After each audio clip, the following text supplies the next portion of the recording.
Recordamos que durante toda la conferencia deben de mantener el micrófono deshabilitado y al final estaremos habilitando un pequeño espacio para preguntas, tal como les estaba mencionando al inicio de la conferencia.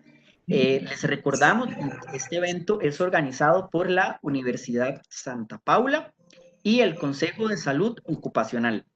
Para inaugurar esta conferencia, le damos la más cordial bienvenida a la licenciada María Gabriela Valverde Fallas, directora ejecutiva del Consejo de Salud Ocupacional. Adelante, licenciada Gabriela Valverde.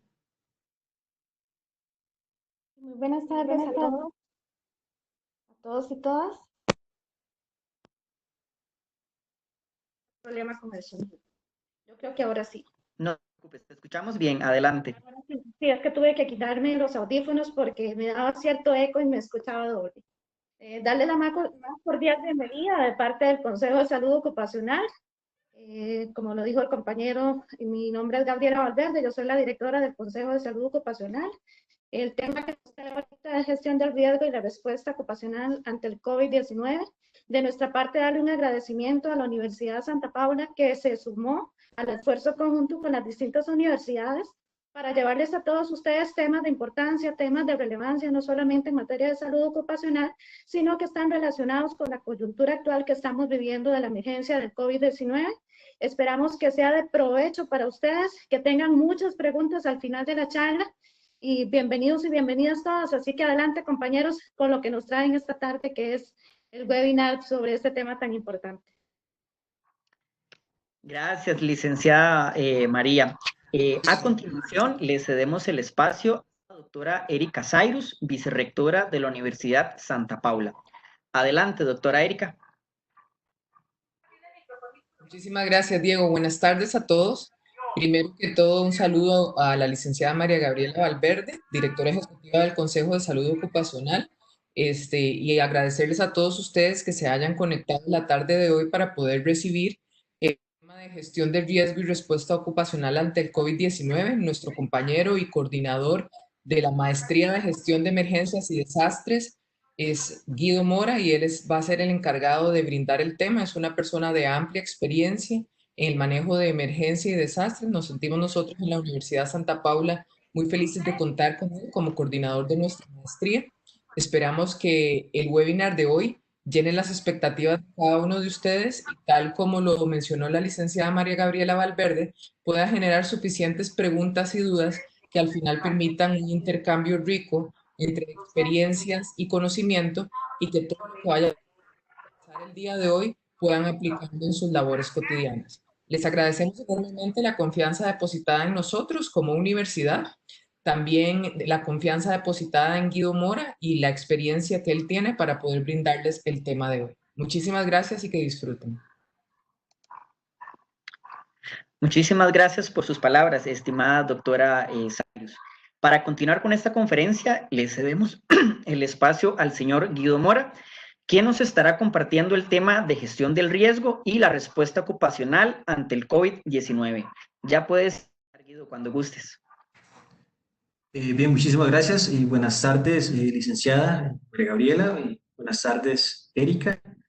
Pues es un placer desde la coordinación de la maestría poder aportar de una forma académica y bien con expertise en el campo de atención de emergencias, y lo que estamos viviendo pues no es para nada mínimo el esfuerzo que están haciendo todas las instituciones, tanto públicas como privadas, para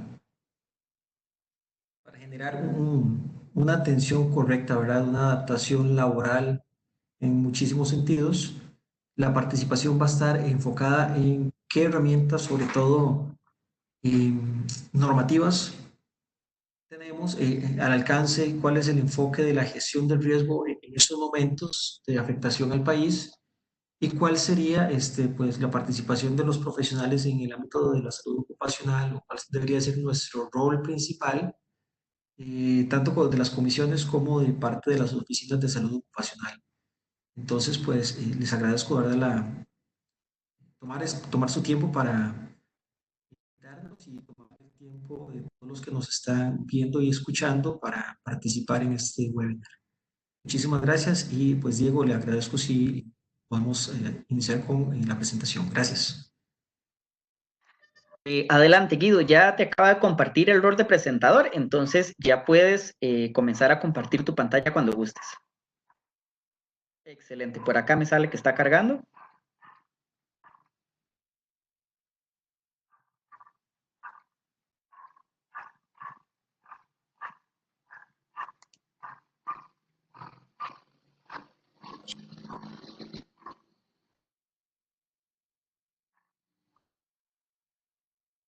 Perfecto.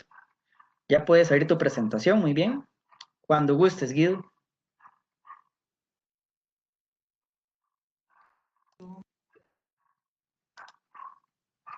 Bien, perfecto, gracias. ¿Escuchan bien? Mi presentación lista, ¿verdad? Perfecto, te escuchamos perfecto y tu presentación se ve de maravilla. Puedes iniciar. Muy bien, recordarles que por favor las preguntas pues las podemos ir generando en el chat, que muy amablemente el soporte técnico de la universidad irá tomando nota. En algunas podemos responder inicialmente, en otras pues les agradecemos si nos dejan sus contactos para poderles responder de forma posterior a algunas de ellas. Vamos a iniciar el tema que logramos definir junto con el Consejo fue cómo se integra la gestión del riesgo en este momento, o la definición de gestión del riesgo actual y la respuesta que se está dando en salud ocupacional del COVID-19. En este sentido, vamos a contraponer un poco lo que ha sido el marco histórico de la gestión del riesgo con el marco actual de gestión del riesgo y cómo se articulan diferentes documentos normativos nacionales e internacionales para nuestro favor. Entonces, iniciando un poco con el riesgo, es importante dejar claro que para la época de los 60s y 80s, el riesgo fue realmente definido como todo un proceso de valoración del riesgo económico y financiero, principalmente para sectores de bancario o seguros. Para el sistema nacional bancario, para los sistemas de administración de riesgos de seguros, era vital comprender, ¿verdad? Cuál es la probabilidad de ocurrencia de los accidentes en función de generar los diferentes pagos de las primas aseguradoras e inversión futura o inversión bancaria, ¿verdad? Poniendo de tal manera que los aspectos económicos que se puede invertir o no iban a favorecer a las aseguradoras o los bancos, ¿verdad? Este fue, digamos, el principal inicio de la gestión del riesgo en forma de proteger al sector financiero bancario. Para el traslado entre los 80s y 90s, sobre todo las Naciones Unidas empieza a generar una nueva visión de la gestión del riesgo como el pilar para analizar las posibles causas de los fenómenos naturales o fenómenos de diferente origen, los cuales estaban causando un incremento en las pérdidas e impactos mundiales, país o región. Entonces, en los 90s empiezan a crearse diferentes instrumentos para la reducción de desastres naturales, ¿verdad? En ese momento el desastre se veía como un concepto de desastre natural en el cual precisamente el fenómeno en sí era el que generaba el desastre.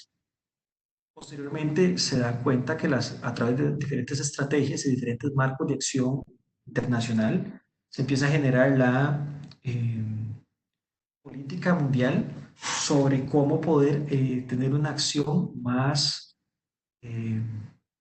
una acción más de carácter político en cada país y cómo los gobiernos tenían que hacerse a lo interno sus propios instrumentos para gestionar el riesgo.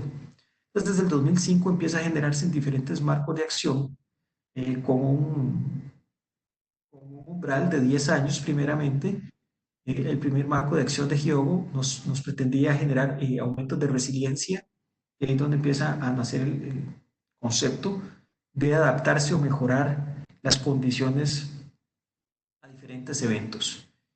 Posteriormente arranca el marco de acción de Sendai, quien es quien en este momento nos tiene más actualizados, y tiene un umbral del 2015 al 2030 sobre el cual todos los países que firman los tratados con Naciones Unidas están de alguna forma articulando esfuerzos y han sumado a este manejo.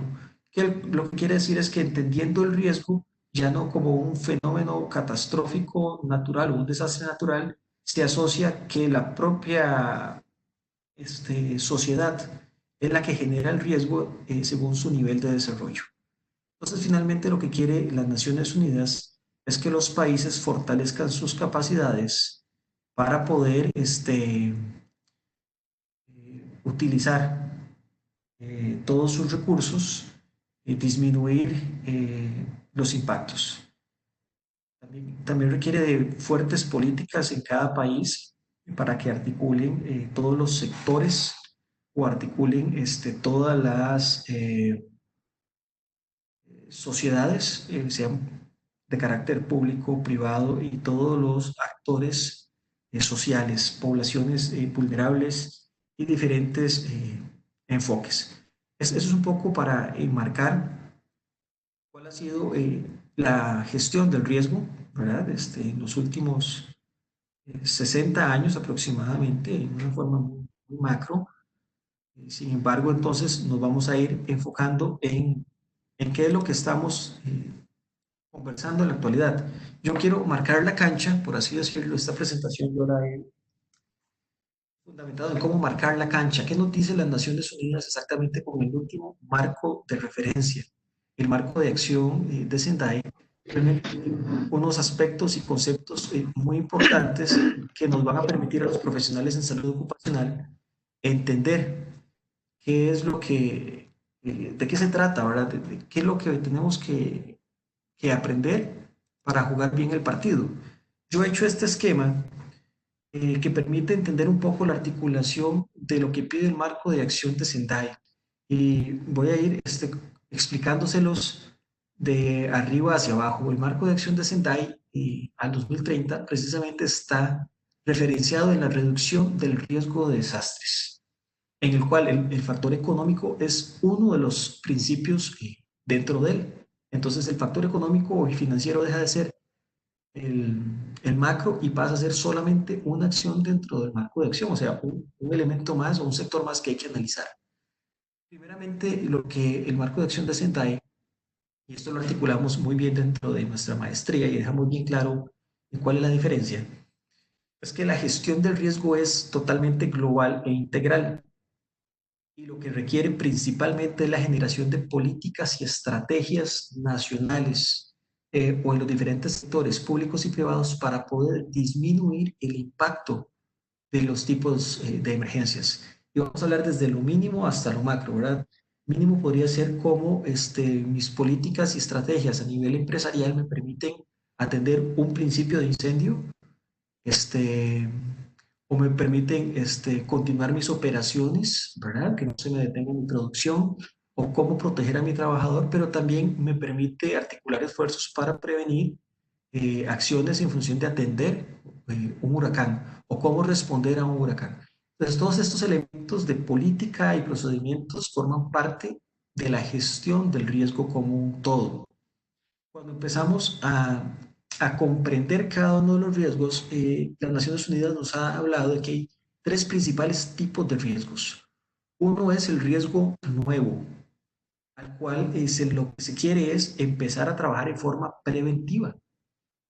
Este riesgo COVID-19 es un riesgo nuevo para la humanidad, por lo tanto, muy posiblemente pocas personas tenían una visión prospectiva que iba a ocurrir. O sea, la visión prospectiva quiere decir que yo veo a futuro lo que va a ocurrir, pero pocos podemos predecir que el COVID-19 iba a desarrollarse. Lo que sí podíamos predecir es que una pandemia a nivel epidemiológico, sí podríamos haber establecido recursos de preparación y respuesta, pero en los sistemas de salud es diferente como se hubiera entendido a un nivel empresarial o sectorial o servicios, ¿verdad? Entonces, los riesgos nuevos para nosotros en este caso el COVID entra como un riesgo nuevo en esta matriz, ¿verdad? Lo que pasa es que esta matriz está más hecha para fenómenos naturales y no fenómenos biológicos. Sin embargo, hay que entender que permite que los riesgos nuevos que nosotros queramos identificar en cualquier ámbito sean detectables a tiempo y empezar a trabajar en ellos. El segundo tipo de riesgo se llama el riesgo existente, ¿verdad? El riesgo existente con el que yo convivo todos los días y a nivel ocupacional, este es con el que nosotros trabajamos diariamente, ¿verdad? Nosotros reducimos el impacto de los riesgos existentes de forma correctiva. O sea, todo lo que nosotros hacemos a nivel laboral en salud ocupacional es estar corrigiendo siempre cada uno de los riesgos, ¿verdad? Trabajamos en el medio ambiente de trabajo, trabajamos en las máquinas, trabajamos en el colaborador, en forma de reducir precisamente ese impacto, reducir la exposición o reducir las lesiones. Ese es el segundo tipo de riesgo, ¿verdad? Y el tercer tipo de riesgo, que es el más importante, es el riesgo que además yo no puedo controlar, es el riesgo residual, ¿verdad? Todo lo que yo no pueda disminuir de riesgo, al fin y al cabo tengo que convivir con él o tengo que hacer acciones de compensación sobre ese tipo de riesgo. Y aquí es donde empieza a trabajar ahora la gestión de los desastres, porque para todo aquello que yo no pueda compensar, reducir o prevenir, tengo que realmente empezar a gestionarlo. Y aquí empieza a surgir los famosos 4 principios de la administración general, donde puedo planificar, organizar, distribuir, ¿verdad? Todas las acciones para disminuir el impacto o disminuir las pérdidas. Es decir, que a través de los controles administrativos de planificación, organización, dirección y control, yo podría hacer una mejor gestión de los desastres. Entonces, en este sentido, el marco de acción de Sendai propone una gran preparación.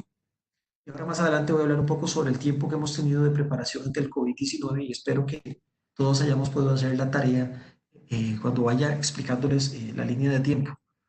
Entonces, la preparación, el marco de acción de Sendai nos dice que es generar capacidades y generar conocimiento sobre las condiciones probables, inminentes, presentes o de alerta temprana para cualquier tipo de riesgo o para cualquier tipo de fenómeno, ¿verdad? Entonces nos insta a prepararnos tanto para dar respuesta como para recuperarnos. Entonces, en este sentido, el eje central es la preparación y nos permite prepararnos para dar una respuesta o prepararnos para posterior al evento o impacto. Entonces, cuando yo estoy hablando de respuesta, estoy hablando de a partir del momento que sucede el evento o a partir de que empieza una emergencia como tal y yo empiezo a articular mis esfuerzos y recursos. La respuesta se da, bueno, sobre todo en 3 grandes ámbitos, que es la salud, en la cual estamos en este momento, y se da también por seguridad o por subsistencia. Esto quiere decir que se enfoca en grandes eventos o magnitudes en las cuales la salud pública o la seguridad social o la subsistencia de poblaciones se puede ver perjudicada y precisamente el COVID-19 nos está poniendo a jugar exactamente dentro de estos 3 ámbitos. También se habla de que la respuesta puede tener un ligero antes donde yo puedo reenviar equipos o capacidades o recursos al lugar donde más lo va a requerir, una respuesta que se da durante todo el proceso de emergencia y una respuesta que se da posterior, que a eso también le llamamos un poco más de recuperación o rehabilitación. La segunda parte de la preparación, ¿verdad? Es que quiere decir que nos tenemos que preparar para una recuperación, o sea, volver a la normalidad. Y aquí es volver a fortalecer los medios de vida que teníamos, volver a una continuidad. Lo que en este momento el gobierno nos está pidiendo que sea una nueva normalidad, forma parte del proceso de recuperación. No es una normalidad total, sino que es un proceso paulatino en el cual tenemos que recuperar la normalidad de nuestras funciones, de la normalidad social, la normalidad económica, por supuesto una normalidad laboral, en función de, pues, de mantener la salud, sobre todo de las personas, a una primera prioridad y luego mantener todas las actividades. Las Naciones Unidas en este ámbito pues habla de recuperarse y reconstruir mejor, o sea, no repetir, o sea, no volver a construir lo mismo para sustituirlo simplemente, sino que siempre mejorar cualquier capacidad posible. Finalmente, dentro de esta gestión de desastres tendremos los instrumentos financieros, sobre todo la parte de seguros o fondos o bonos. Esto sí aplica muchísimo más para fenómenos naturales como huracanes y terremotos, tsunamis, en los cuales eh, podemos asegurar al Estado, podemos asegurar empresas en función de cada uno de estos y tener un fondo para volver a iniciar post impacto o durante el impacto o fondos financieros para poder dar frente a las emergencias. Entonces, las Naciones Unidas dice, bueno, fortalezcan todo esto, fortalezcan todo este marco de gestión de riesgos de desastre para que reduzcan su impacto y finalmente fortalezcan la resiliencia, ¿verdad? Al final de este esquema pueden observar donde dice fortalecer resiliencia y esto lo que quiere es que podamos resistir mejor, absorber los impactos, adaptarnos. Bueno, ¿cuántos de nosotros no hemos tenido que adaptar en estos momentos nuestros puestos laborales, nuestras funciones o nuestras responsabilidades, transformar procesos y finalmente recuperarnos, ¿verdad? Entonces, en este momento estamos viviendo una situación global y mundial en la cual, pues, algunos vamos a poder tener una mejor resiliencia que otros según, pues, nuestras condiciones y capacidades. Este marco de acción de Sendai lo que pretende es apoyar los objetivos del desarrollo sostenible que también han sido firmados por todos los países que conforman las Naciones Unidas. Y esto, pues, esto es otro gran documento en el cual se describen los objetivos mundiales para los próximos años, de aquí al 2030, ¿verdad? Hay una serie de objetivos principales económicos, ecológicos, humanos, financieros, en los cuales todo este marco de acción nos dice, a grosso modo, si se preparan y reducen los riesgos de desastre, pues van a tener que gastar menos en sus emergencias, ¿verdad? Así a grosso modo, este marco de acción tiene 4 prioridades, se las quiero simplemente mostrar y compartir.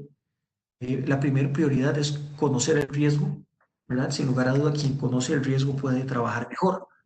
En número 2, el segundo,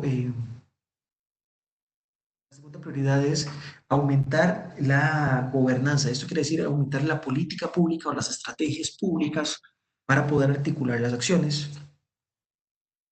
Hay una tercera prioridad que enmarca todo y realmente es invertir en la reducción del riesgo. Quien invierta como país, como sociedad, como comunidad, como empresa, en todo esto que les estoy conversando, una inversión de diferentes tipos, según sus capacidades, pues va a reducir sus impactos. Y aquí las Naciones Unidas apuesta que cada sociedad pueda esclarecer cómo quiere hacer su inversión.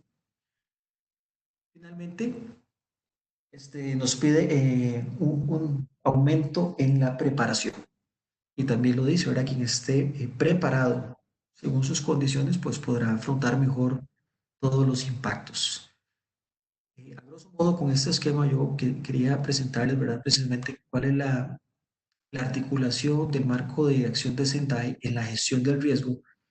Como bueno, desde la academia, nuestra maestría en gestión de emergencias y desastres articula precisamente esta fracción que quiere dar preparación, respuesta, recuperación, la administración de la emergencia, la planificación y la logística en función de poder atender o que los profesionales puedan atender muchísimo mejor eh, preparados cada tipo de emergencia. Ahora quiero marcar la cancha un poco con respecto a 3 documentos importantes a nivel nacional, los cuales nos permiten también entender cómo se traslada el marco de acción de Sendai a los países. La Comisión Nacional de Prevención de Riesgos y Atención de Emergencias, la CNE, a través de su ley número 8488, transforma el marco de acción de Sendai en una política nacional de gestión del riesgo, un horizonte de la misma forma al 2030. O sea que esta política nacional es exactamente congruente y coherente con lo que pide el marco de acción de Sendai. La traslada a través de 5 ejes importantes, 5 ejes de acción para aumentar la resiliencia, para disminuir el riesgo de desastres, para desconcentrar el riesgo. También quiere que las comunidades y poblaciones tomen el riesgo y lo empiecen a gestionar o a transformar. Que haya una inversión financiera, sobre todo en la infraestructura y los servicios del país, y que exista una planificación para normar la reducción del riesgo. Esta gran política con sus 5 ejes se desarrolla a través de planes nacionales con fraccionamiento de 5 años. Este fraccionamiento permite tener metas claras, lineamientos para cumplir los ejes de acción, que tienen responsables a quienes se les asignen tareas, y también tiene pues indicadores, ¿verdad?, cómo se va cumpliendo las metas. Estos planes están cada 5 años. Este año donde estamos, precisamente, cierra el primer Plan Nacional de Gestión del Riesgo y luego se irán abriendo 2 más hasta el 2030 a través de la comisión, a través de la CNE, pues es como se articula esto, y muchos sectores tienen que apoyar con información para los indicadores país, que estos indicadores finalmente regresen a las Naciones Unidas y se dan cuenta cómo se ha ido llevando el cumplimiento de la normativa del marco de acción de Sendai. Finalmente, otro documento de la CNE que apoya, creo que como pilar principal, eh, la emergencia que estamos llevando, es la norma de planes de preparativos y respuestas de emergencias. Y lo digo porque precisamente el Consejo de Salud Ocupacional también ha estado empujando muy fuerte, junto con la CNE, cómo los profesionales en salud ocupacional tienen que conocer y desarrollar la norma de forma correcta. Entonces, valiéndome de estos documentos, ¿verdad?, que están totalmente relacionados con el ámbito de la gestión del riesgo y la reducción de desastres, voy a conversar unas definiciones que no se nos pueden pasar, porque creo que como profesionales en salud ocupacional tenemos que conocerlos bastante bien, y son que el comité debe existir, ¿verdad? ¿Qué es un comité de preparativos y respuestas de emergencia según esta última normativa? Bueno, es la instancia que coordina cada centro de trabajo, cómo se planifica y se organiza todo ante la respuesta. Entonces, en estos días, yo creería que los que deberían de tener muchísimo más trabajo, incluso de forma virtual, ¿verdad?, o presencial, si su ocupación se lo permite o si su sector laboral lo permite, es que el comité de preparativos y respuesta debería estar funcionando activamente, ¿verdad? Porque son quienes deberían de llevar la batuta. Ahora, ¿quiénes lo conforman? Pues tenemos todo en la normativa que nos permite saber qué funciones hay dentro de él y quiénes lo podrían conformar, ¿verdad? Pero sí, este concepto es muy importante porque son quienes al fin y al cabo en estos momentos podrían tener la responsabilidad de que nuestras empresas estén trabajando en diferentes modalidades o tengan todas las herramientas para trabajar. Hay dos definiciones más importantes dentro de esta normativa, y es el desastre, el cual se define como el proceso que se desencadena de un fenómeno natural, tecnológico provocado por el hombre. Y nosotros acá lo que queremos es encontrar cuáles son las poblaciones más vulnerables, ¿verdad? Y creo que el Ministerio de Salud lo ha hecho bien al definir todos los factores de riesgo principales para las poblaciones más vulnerables.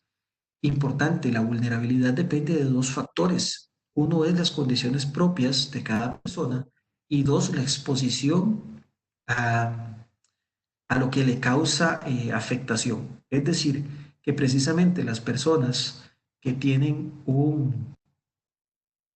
factores de riesgo elevados, o tienen varios de los factores de riesgo que el Ministerio de Salud ha dispuesto como principales, eh, más la exposición, o sea, la cercanía a personas con el COVID-19 o personas que no han tomado las medidas necesarias, o a centros de mucha población o lugares públicos, bueno, entonces estamos aumentando la vulnerabilidad de la persona. Entonces, es decir, que sus condiciones propias, más la exposición a los elementos peligrosos, aumentan su vulnerabilidad. Y esto forma parte del desastre, aunque no lo creamos, ¿verdad? Si tenemos una gran cantidad de personas eh, vulnerables, puede generar, como ha pasado, ya nos dimos cuenta en otros países, una condición de desastre social. Y la emergencia, en este sentido, se habla que es un estado de crisis provocado por el desastre. Entonces, más bien, nosotros generalmente creemos que la emergencia es algo pequeño. Sin embargo, para los términos de la ley 84-88 y los términos de esta normativa, una emergencia es un estado de crisis muy grande. Tanto es así, ¿verdad?, que es un estado de necesidad o urgencia que necesita que se tomen acciones inmediatas. Esto, aunque no lo crean, es precisamente la definición con la cual la CNE articula la declaratoria de emergencia, ¿verdad?, por decreto. ¿Por qué? Porque entonces ya es una necesidad social en la cual tiene que haber tres grandes fases: una respuesta, una rehabilitación y una reconstrucción en un periodo de tiempo aproximado, que todavía no se ha definido ni se ha establecido cuáles han sido los impactos totales del país. Entonces, estos conceptos tienen que entenderse bien como profesionales en la salud ocupacional, porque nosotros generalmente hablamos de emergencia, algo que sucede, controlamos y nos vamos, pero en este sentido de la normativa, la emergencia es el estado de necesidad país, el cual requiere un decreto para acceder a fondos del Estado o fondos de las instituciones del Estado, públicas o privadas, para hacer frente a la emergencia.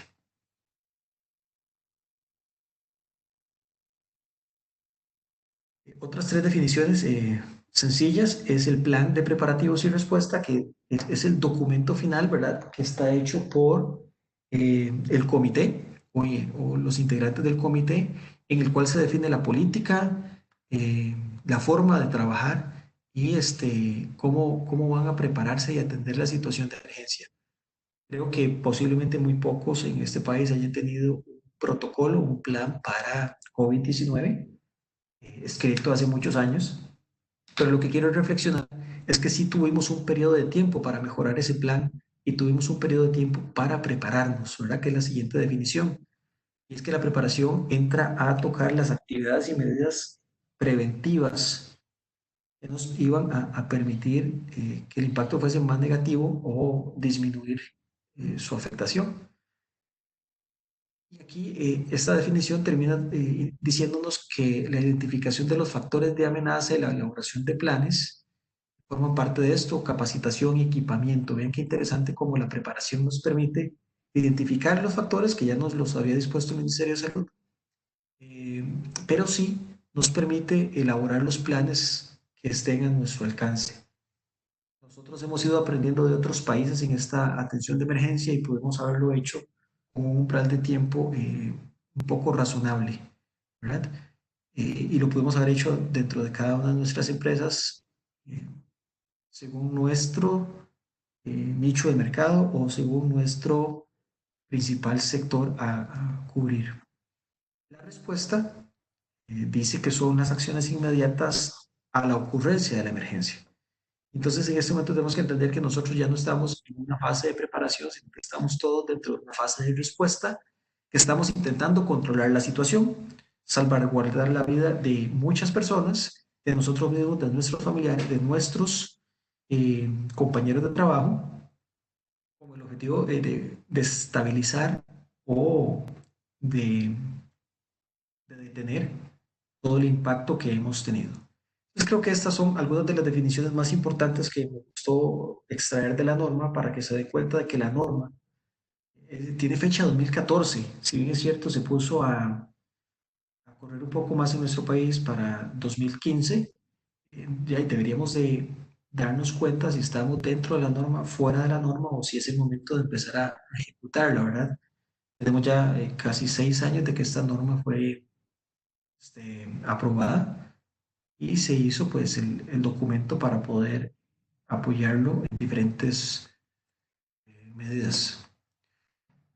Quiero rescatar ahora otro instrumento, que es el decreto 39.408, ¿verdad? Este es el decreto que establece las funciones de las comisiones de salud ocupacional de las oficinas de salud ocupacional. Solo quiero extraer dos artículos importantes y en este decreto pues también se nos solicita la entrega de los informes anuales, se nos pide que nos registremos ante el Consejo de Salud Ocupacional, que rindamos los informes según la información solicitada. Pero hay dos artículos que creo fundamentales y que todavía en esta época nos llaman poderosamente a nuestra principal función, ¿verdad? Y es que con lo que el Gobierno de la República dictó ayer sobre las medidas para ir regresando a la nueva normalidad, pone a las comisiones de salud ocupacional a articular el inciso B del artículo 19, ¿verdad? Que es que sean vigilantes en sus centros de trabajo de que se cumplan estas disposiciones normativas, ¿verdad? Sobre todo las que nos atañen en salud ocupacional, o sea, las comisiones tienen que trabajar de la mano, si es cierto, del patrono, pero también del colaborador en función de ser vigilantes de que se haga lo mejor posible. Y por otro lado, el artículo 38, en el inciso H, permite que las oficinas o departamentos de salud ocupacional tengan que coordinar todo lo referente a las acciones de preparación y respuesta. Es decir, que este inciso H nos devuelve precisamente a que nosotros tenemos que coordinar acciones en el plan de emergencias o ser parte del comité de emergencias. Entonces, yo quisiera llamar tal vez a ustedes, colegas de comisiones y oficinas de salud ocupacional, ser parte activa del comité de emergencias y del plan de emergencias. En este momento forma parte de una función o una responsabilidad de nosotros y no solamente ser un voluntario o una persona que quiere participar, sino tenemos una participación muy activa y necesaria si queremos echar a andar las herramientas que hemos visto, ¿verdad? De gestión del riesgo y disminuir impactos. Dentro de esta, ahora dejando de lado un poco la normativa y las definiciones, quiero decirles que nuestro trabajo principal en salud ocupacional es detectar nuestras amenazas en los centros de trabajo. Y generalmente utilizamos modelos para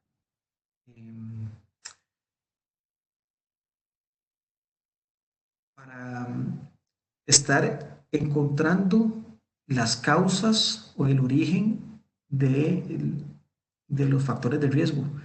Y aquí, en el COVID-19, yo creo que el trabajo nos lo adelantaron. Toda la evaluación del riesgo, la identificación, el análisis, la valoración ya fue hecha. Fue hecha en China, fue hecha en Estados Unidos, fue hecha por la OMS, fue hecha por la OPS y ya nos dieron prácticamente cocinado el factor de riesgo. Nos lo dieron con sus consecuencias, sus síntomas, sus signos, su forma de propagación. O sea, prácticamente nos lo dieron listo, empezar a entenderlo, lo cual no ocurre así con otra cantidad de factores de riesgo en nuestros diferentes ambientes de trabajo.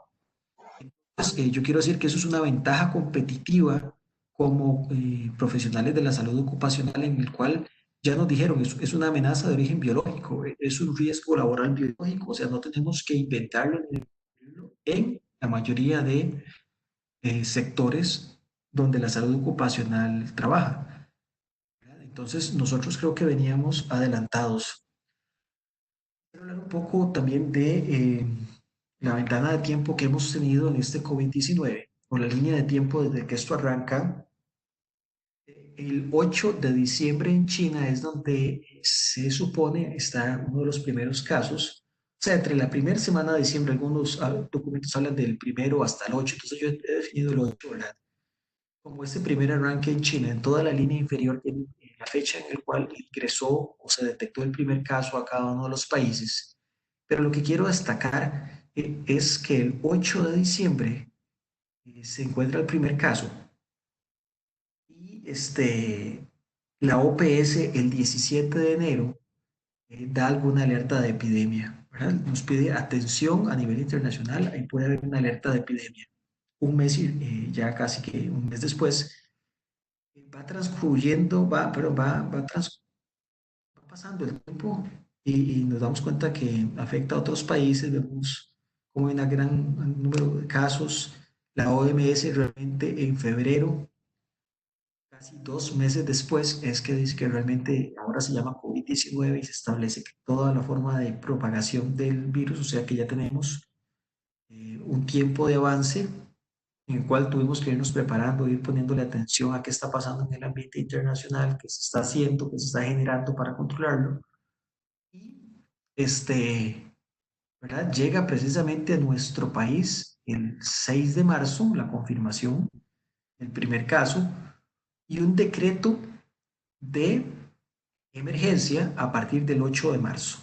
Esto nos da un umbral de 3 meses, enero, todo lo que queda de diciembre, todo enero y todo febrero, para darnos una preparación, ¿verdad? Lo que pasa de aquí en adelante se llama respuesta. Entonces, estos 3 meses de preparación como profesionales en salud ocupacional tuvimos que haber generado modificación del plan, búsqueda de capacidades y otros aspectos que quisiera tal vez que si todos hemos hecho la tarea nos pongamos a pensar en que durante 3 meses qué pudimos haber hecho mejor para darnos cuenta cómo estamos hoy, ¿verdad? Habernos esperado a articular el plan de emergencias el 9 de marzo no hubiera sido lo mejor, o haberlo articulado hace una semana tampoco, ¿verdad? Porque esto tomó 3 meses en llegar a nuestro país y es impresionante, ¿verdad? Cuando uno ve la cantidad de tiempo que pasó, no digo que aquí no hayamos hecho nada, no estoy diciendo eso, nada más que estoy diciendo que hubo un umbral de tiempo que nos permitía prepararnos, articular la definición de preparación. Realmente, pues ahora tenemos toda una respuesta que en estos momentos, al día de hoy, tenemos 1 mes y 20 días de respuesta desde que llegó a nuestro país, ¿verdad? Entonces, en suma, tenemos 4 meses o más de 4 meses en los cuales hemos estado hablando y conociendo del COVID y bueno, apenas estamos recién dándonos cuenta de qué forma o de qué formas existen para poderlo combatir. Entonces, esta línea de tiempo pues tenía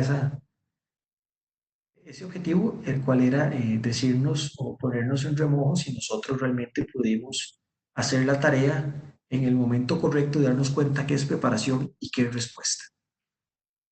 Dentro de esta preparación yo he nada más definido algunos aspectos que la normativa INTE 31.000 sobre gestión del riesgo eh, nos hubiera permitido conocer. O sea, si yo hubiera entendido que esta normativa me habla de que yo tengo que conocer mi contexto interno y externo, me hubiera servido para la preparación. Durante 2 meses o un mes yo hubiera intentado comprender cuál es el rol de mi colaborador, cuál es su puesto, cuál es su jornada, cuál es su horario, qué actividades realiza, qué no realiza. ¿Lo puedo virtualizar? ¿No lo puedo virtualizar? ¿Lo puedo mandar con teletrabajo o con trabajo para la casa? Que son dos cosas diferentísimas, ¿verdad? Eso también es interesantísimo, el fenómeno que hemos tenido que enfrentar en muchos lugares de trabajo, sobre todo el sector de educación, en el cual yo trabajo y represento. La adaptación ha sido tremenda, ¿verdad? Una adaptación metodológica, conceptual, tecnológica, ha sido muy difícil. Me imagino que muchísimos otros sectores laborales también han tenido que hacer sus adaptaciones, pero era el momento, ¿verdad? El momento de preparación nos iba a permitir comprender mi jornada, mi puesto, mi función, mi horario, mi rol, mis funciones. Luego también me llama poderosamente la atención los recursos físicos con los que cuento, ¿verdad? Los equipos, ya tengo computadoras para enviar a mis colaboradores a trabajar a la casa, o realmente mi sector productivo no requiere de equipos, sino que es el personal en el campo, entonces no se ve afectado, mis recursos físicos son suficientes, mis inventarios son suficientes. Faltando un mes, posiblemente las mascarillas N95 valían 10.000 colones, la caja de 25 hoy en día se cotiza pues a 30.000 colones, ¿verdad? Entonces mis inventarios eran suficientes, definí bien cuáles eran los recursos que ocupaba.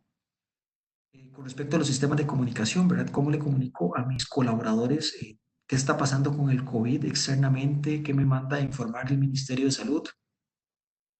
¿Cuáles son los canales principales de comunicación? ¿Cuáles son los mecanismos o la forma? ¿Se lo envío a las jefaturas y las jefaturas a los colaboradores? ¿O envío o mi empresa o mi industria o mi sector permite que yo se lo envíe a todos de una forma horizontal?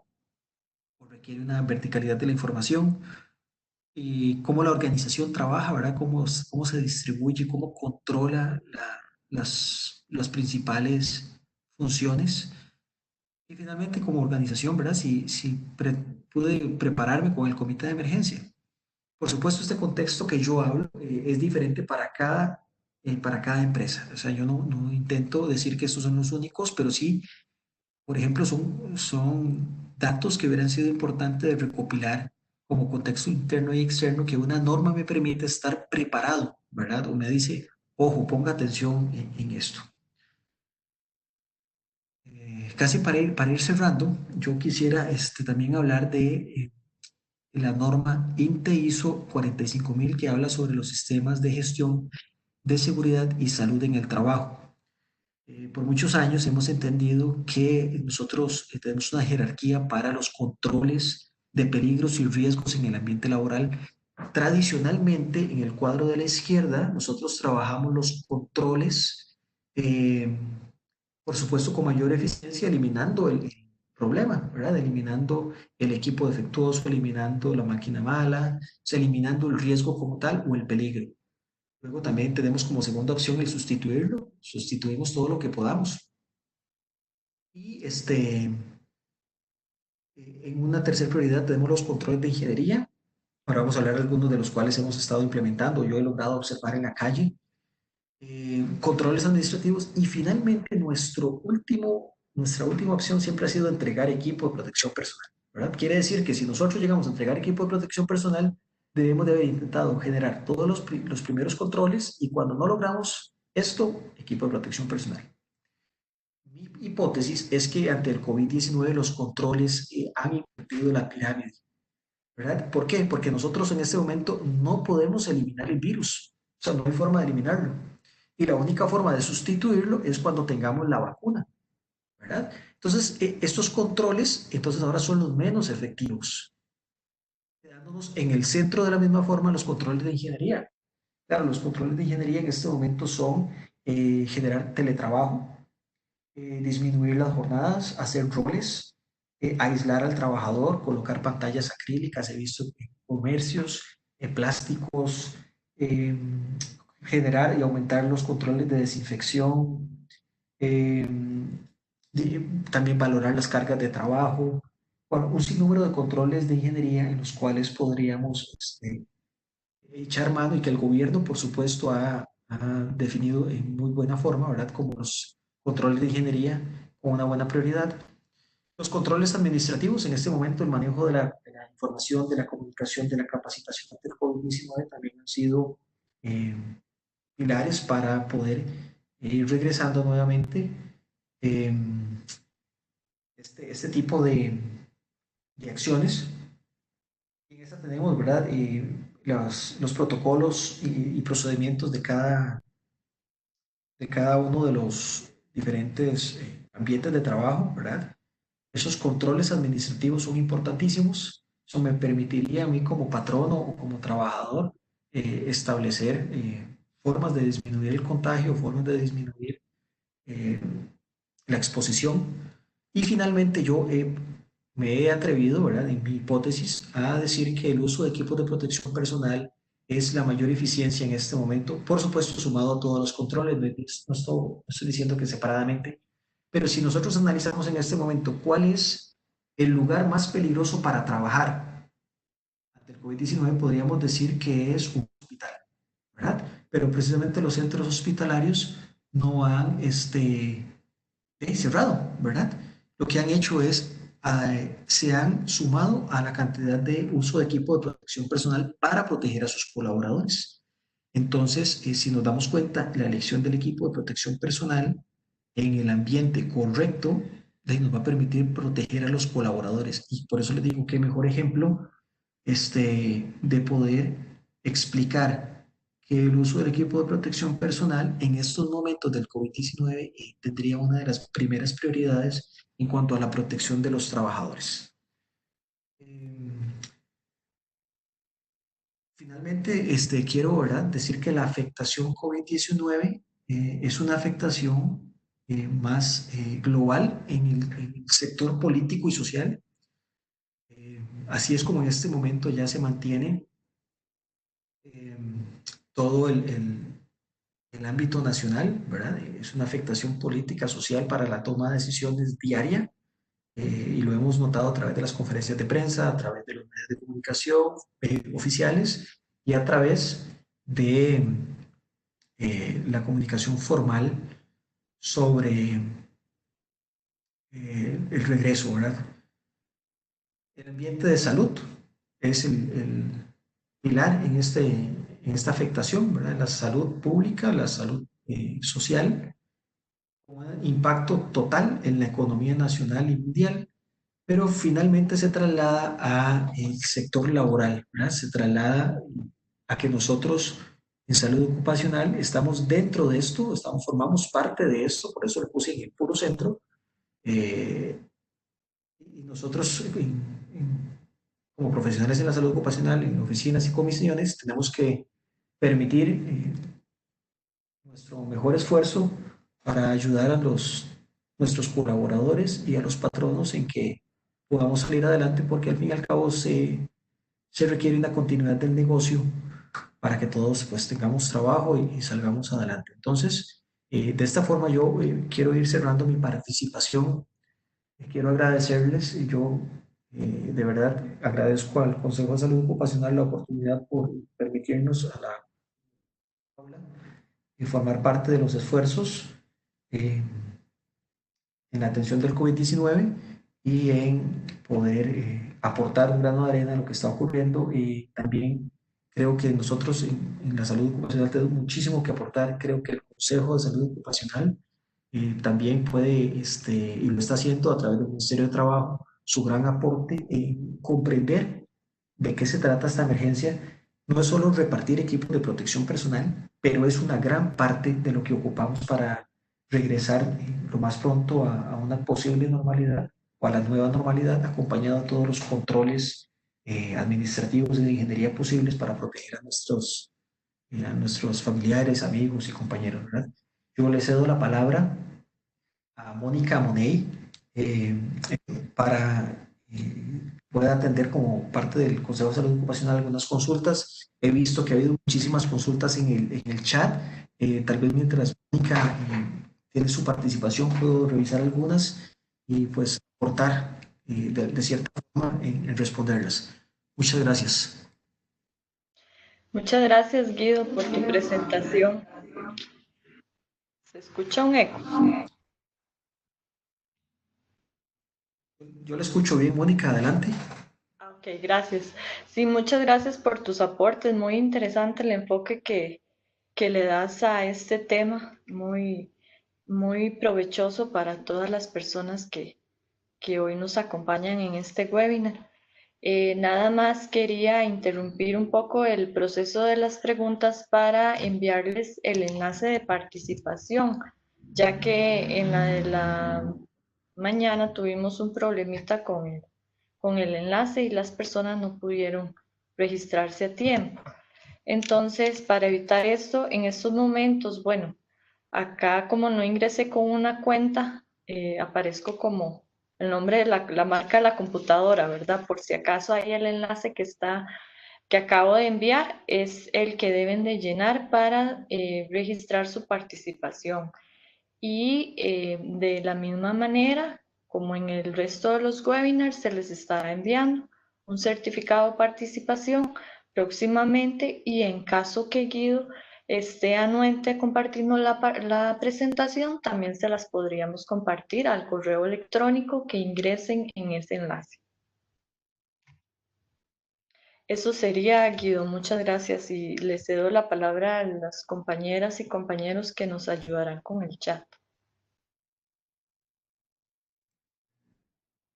Perfecto, Mónica, muchas gracias. Vean, hay algunas consultas que yo quisiera abordar, ¿verdad? Y una es sobre el tema de la mascarilla N95. Bueno, si bien conocemos el tema de las mascarillas o nos cuesta entenderlo, más bien, disculpen, Inteco ha facilitado en estos días de forma gratuita la normativa de equipos de protección personal en el ambiente de salud, que también nos permite nosotros atender al público, ¿verdad? Entonces, o generar diferentes capacidades de protección a nuestros trabajadores. Entonces, pisando muy alto en el mercado, se los puedo asegurar, y ya he hecho un poco de investigación de mercado, pero vamos a ver, aquí hay que entender cuándo uso mascarilla y cuándo uso respirador. Entonces, esto es importante. La famosa mascarilla está, pues, la entendemos más en el ambiente laboral para la mascarilla desechable como cubrebocas, ¿verdad? Y que esa se utiliza en unas cuantas horas, se me moja por mi respiración, por mi saliva, y pues tendría que desecharla. En este momento yo diría que nosotros como profesionales en la salud ocupacional tenemos que definir muy bien si nuestros colaboradores tienen que usar mascarilla y una protección facial o una restricción como pantalla acrílica, o si bien lo que vamos a dotar es de mascarilla N95 con filtro o R95 o P100 o la que nosotros definamos, la cual sí permite filtrar muchísimo mejor. Bueno, recordemos que la mascarilla no filtra el 100%, me quedan huecos por el lado de la nariz, por la parte facial. En cambio, el respirador sí pues nos hace un mejor sello, y eso es lo que se requiere, ¿verdad? Definir cuál de las dos voy a utilizar para mi colaborador.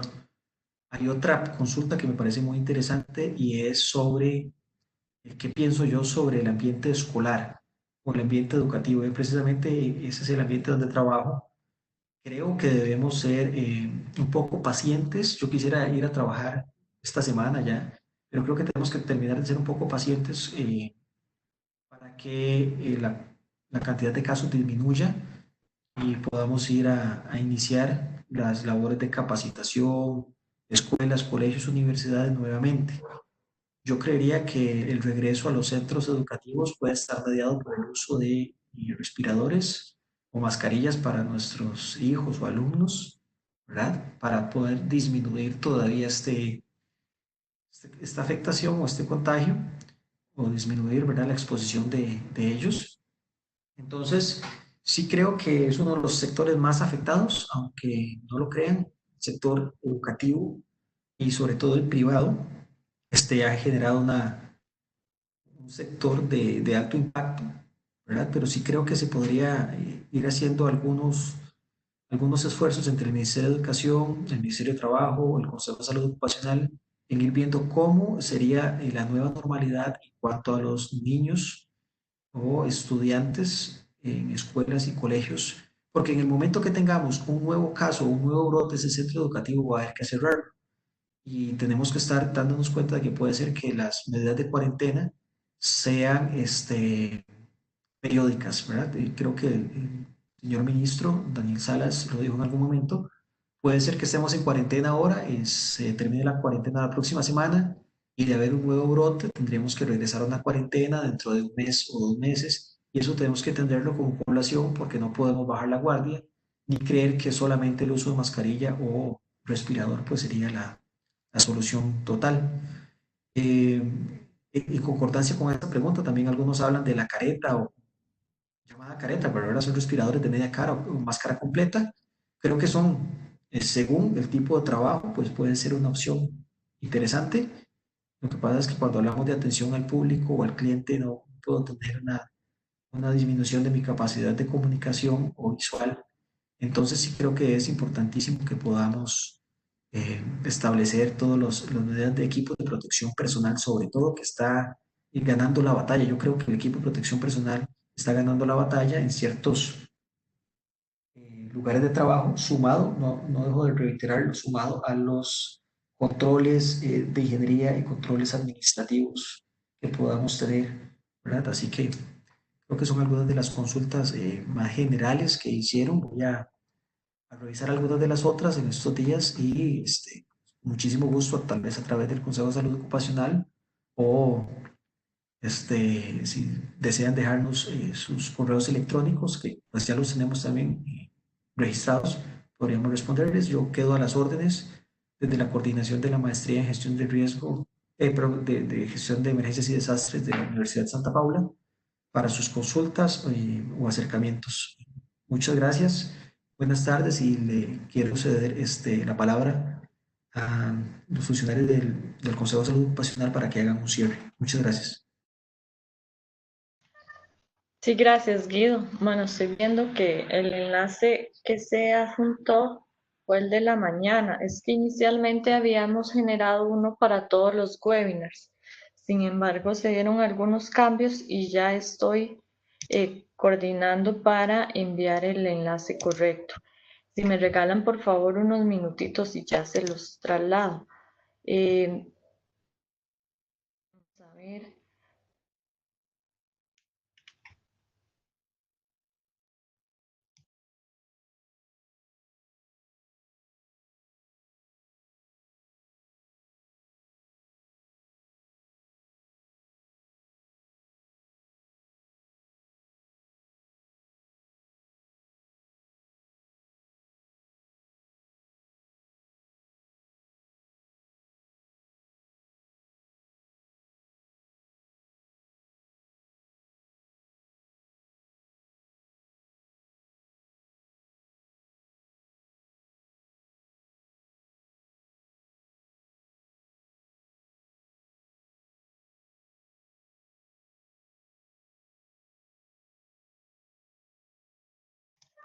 Listo, ahora sí. Este es el que inicialmente se había habilitado para todos los webinars.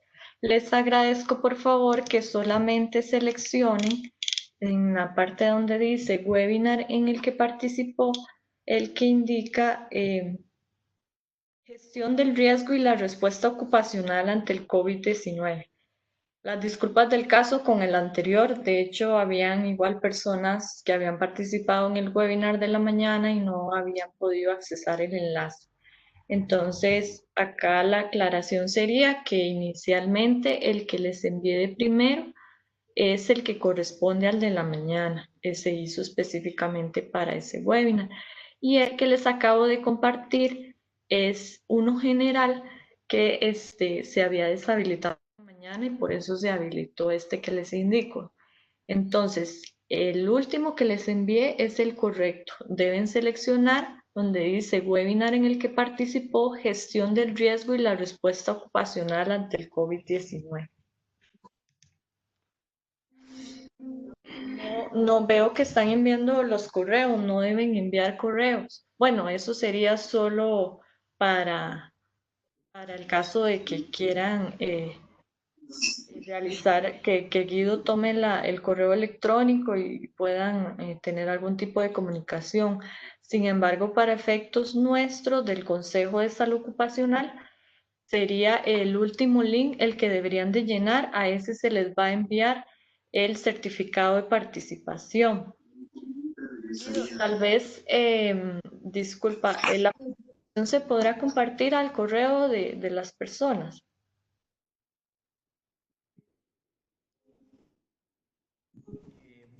Vamos a ver la presentación, posiblemente sí se las puedo compartir, todo el equipo técnico que está detrás de esta charla de docencia y virtualidad de la universidad. Ellos pueden los correos electrónicos para podernos comunicar para la información de la charla, o algunos están solicitando algunas otras charlas relacionadas al tema. Sí, muchísimo gusto. Gracias. Diego, si me ayudas con la respuesta, que es un poco más técnica, porfa, Diego. Claro, bueno, mi recomendación, lo que podríamos hacer en este caso, ahorita las personas están completando ese formulario, ¿cierto? Es correcto. Correcto, en el Google Forms que vos enviaste. En ese mismo Google Forms existe un espacio para que ellos ingresen sus correos electrónicos. Es correcto. Okay. Entonces, lo que podríamos hacer, si Guido está de acuerdo, te podríamos enviar el correo directamente a vos y nada más les enviamos el correo electrónico con la base de datos que vos estarías llenando, digamos, o que vos podrías descargar, que los mismos participantes llenaron esos formularios con sus correos electrónicos. Entonces, podríamos sacar los correos de ahí y les hacemos llegar esta presentación. De acuerdo, gracias. Eso sería. De hecho, sí veo que están compartiendo los correos. No deben compartir los correos.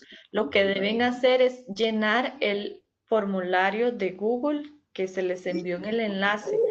Al llenar ese formulario queda registrada su participación y además, al tener el correo electrónico, ese va a ser el medio por el cual les estaremos notificando eh, la entrega del certificado y el envío de la presentación.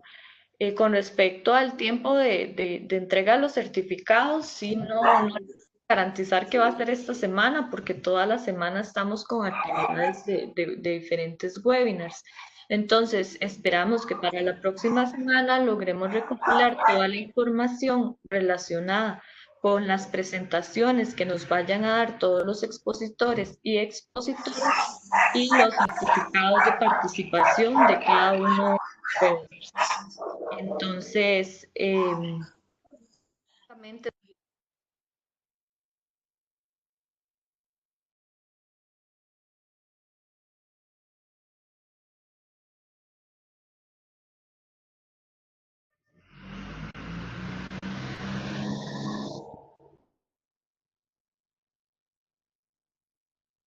Guido, Entonces, si me confirman, por favor, no les escucho, disculpe.